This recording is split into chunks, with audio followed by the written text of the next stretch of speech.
à Tanger, le forum Medday s'est clôturé aujourd'hui. Les participants ont appelé à instaurer un cessez-le-feu immédiat et durable dans la bande de Gaza et protéger les droits humains dans les territoires palestiniens lors d'une séance plénière tenue sous le thème « Moyen-Orient, quelle paix dans le chaos ?» Les participants ont insisté sur une intervention décisive pour l'instauration d'un cessez-le-feu et pour l'accélération de l'acheminement de l'aide humanitaire. Sur le déroulement de cette édition, je vous propose d'écouter les témoignages du ministre de l'Emploi Younes Khoury et de Brahim Fassi Fihri, président de l'Institut Amadeus.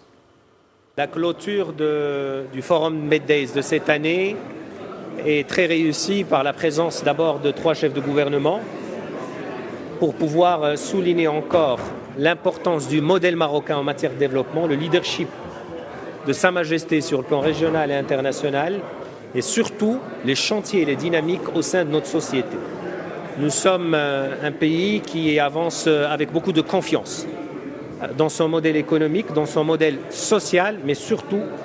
dans son approche sociétale. L'inclusion, la démocratie, mais également les choix stratégiques insufflés par Sa Majesté ont été à l'ordre du jour une source d'inspiration pour l'ensemble des participants. Et naturellement,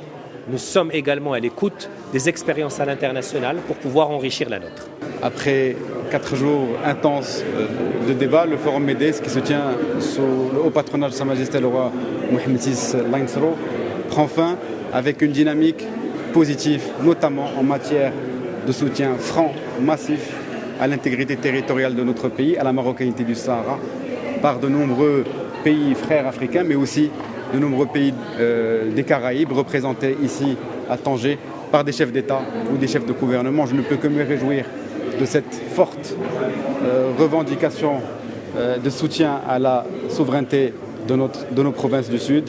Et alhamdoulilah, le forum Medday, parce que la thématique est la souveraineté, alhamdoulilah, ce forum a permis de mettre en valeur à la fois les avancées que connaissent nos provinces du Sud, à travers notamment les différentes visions royales de développement de nos provinces du Sud, mais également de montrer qu'aujourd'hui, le Sahara est un hub d'investissement, notamment vers l'Afrique, mais aussi une passerelle vers l'Atlantique, notamment en permettant le désenclavement des pays du Sahel.